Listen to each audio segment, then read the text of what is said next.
Now, it may be snowing outside, you may have had a day off school, you may have had a day off work, but, you know, I'm stuck inside. I'm making videos. I'm not going anywhere today. But today's video is a bit of a transfer episode as well, so that's pretty decent because, you know, transfer window's ended for a while now and it's not starting again for a little while, and it's sort of one of the main things I do on my channel. But as part of my daily football sort of series videos that I'm doing, I'm going to include today, okay, guys, transfers, the newest transfers that have now left FIFA.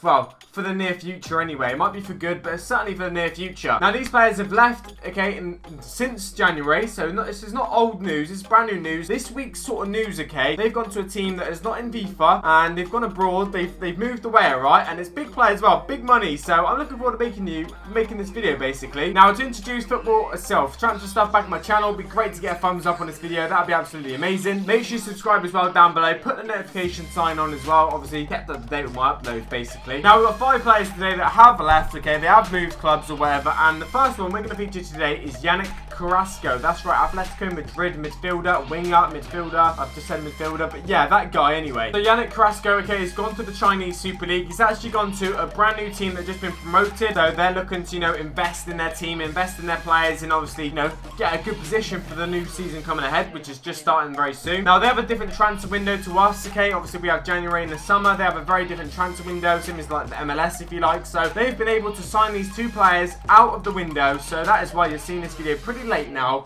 or not so late. So yeah, the Chinese season starts in March, okay, with clubs having until this Wednesday to add to their squad. That may have been Wednesday already gone, maybe, I'm not really too sure. But a lot of people actually believe Yannick Carrasco is making a big mistake by going to China, by going to the Chinese Super League. Now, he's actually gone to Dilian Yifang, that was on Monday this week, which if I got that right, I don't really know. So yeah, we all know he's getting an absolute big financial package, a ridiculous package apparently, where he's going to be paid huge sums of money. Apparently, Atletico Madrid are not making too much money on the player from when they signed him, obviously. He's not been in the club for too long now, but yeah, they're selling him already to the newly promoted Chinese Super League team. He's getting paid a lot. We reckon he's going to get paid something like £9 million a year to be at the team, which is mad. So, to Chinese Super League, they have got like this new tax or whatever. If they sign someone for 20 million, they have to pay 40 million for it. So that was to stop the sort of exploitation of players coming to the league and stop big money teams basically buying all the best players. So they're signing the player for £23 million Carrasco, but they've actually got to pay £46 million to get him, because 23 million go to the league or whatever, and 23 million go to Atletico. So that is the new law over there. That's pretty mad. So that's something they've got to think about when they sign a player like Carrasco. So the good thing is about Carrasco, he's only 24 years of age, so he can go over there, earn a few million quid, well, lots of millions if you like, then come back at say 26 years of age, and still be in this prime, still play at the highest level of football. So not the worst sort of point for him to go there, but you know, it sort of is his prime, and he's got a lot to prove in Europe. Got to try and get in that Belgian team for the World Cup as well. So I don't know what's going to happen with him. Carrasco, have you made a wrong decision? We'll have to find out soon. Now, he actually only becomes the second Belgian footballer to swap European football for China after midfielder Axel Witsel joined in January 2017. This is a different team. I'm just saying he went to the Chinese Super League, and obviously this guy now is the second Belgian player.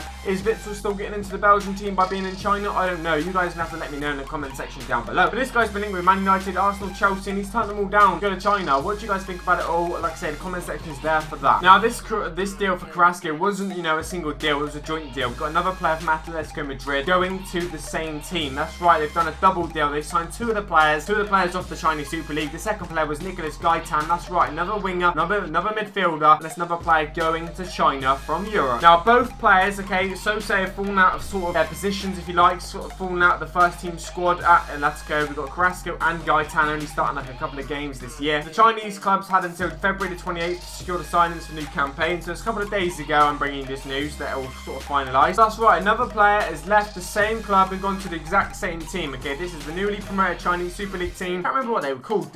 Yifang or something like that. I can't even remember what they're called. Yifang, they've gone to them anyway. So Gaitan's only been at Atletico since 2016, and he was not really been able to make an impact, and he started two league games this season, which is obviously not like great. As I look out the window, it's snowing. I bet it's not snowing in Madrid or China right now, to be honest. And I've got birds pecking at my windows as well. I mean, this is getting better, this is. But that's right, two players from the same team have gone to the same team in China. We've got Carrasco, we've got Gaitan. Now, let's move on to another player now. Let's move on to the third player. And it's a third player that has moved to Chinese Super League, of course, because of their transfer window. That's why I'm making this video. But someone that, I don't know if you expected this. So we've got Jose Fonte, okay? He's gone to the exact same team, Dalian Yifang. So safe to say they're investing a lot of money into their team for this new season coming ahead. They signed Carrasco, they signed Gaitan. Now they've got himself a defender. So Jose Fonte, which is, you know, he's not long been at West West Ham, but they signed him for 5 million, so they got to pay sort of 10 million for him. They got to double it with the taxes. So Fonte actually only joined the Hammers for 8 million from Southampton in January 2017. West Ham has sold him for 5. They've lost £3 million on him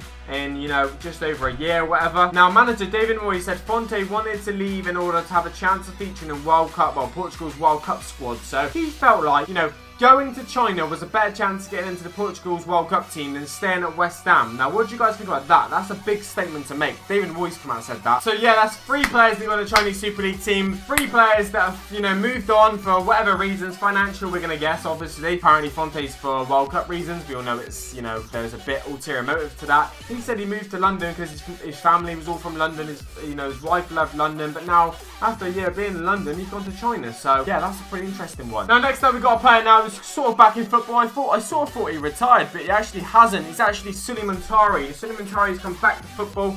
I don't think he's had a club since Pescara last year or whatever. He's been without a club for a little while now. But anyway, he's now signed for Deportivo. So that's right, the Spanish La Liga team. Pretty decent until the end of the season anyway. It's only a short-term deal. So that's right, this guy's well-established midfielder. He's been about for a few years now. He's pretty famous for having that 8-wheeler, sort of G-Wagon car, if you like. You guys remember seeing that picture? I think I've even featured in a few videos before. If you remember what videos, let me know in the comments. I might give you nothing as a prize. Now, the 33-year-old is a former Sunderland and Portsmouth midfielder. He was a free agent after leaving the Italian side last summer. He's been without a club since then. He's actually pleased the new Deportivo boss, Carrasco, into signing him. So, wow, Carrasco, you got yourself, you know, Muntari, mate. The Dutchman's also already coached the Ghanaian during his time as manager of the Italian side as well, so they know each other from previously. Now, he's got a big task on his hands. Deportivo, which is second from bottom of the Liga, and Seedorf will be counting on his experience, having lost the opening 2 games under the Dutchman's guidance. So, really got to turn it around quick. So, yeah, Sulley Muntari's back in football. We've got a guy who's a bit of a legend there. Obviously, he's working with Clarence Seedorf again. Hopefully, they can turn things around at that team. Let's move into the last and final player. We've got the one and only Diego Cavalieri. Now, this guy looks like he is signed for Crystal Palace. Roy Hodgson has got himself a player here. This guy's former Liverpool goalkeeper, and they've signed him on a short-term deal as a backup for Wayne Hennessy. Now, this guy, Diego Cavalieri, has been training with Crystal Palace for the last few weeks, and the transfer's now been, you know, completed with terms agreed on Wednesday. Obviously, he's a free agent, so this guy can sign any time of the year, any point. So that is why now Crystal Palace have got him. So he's been without a club since he was released from Fluminense, which is obviously in his native Brazil,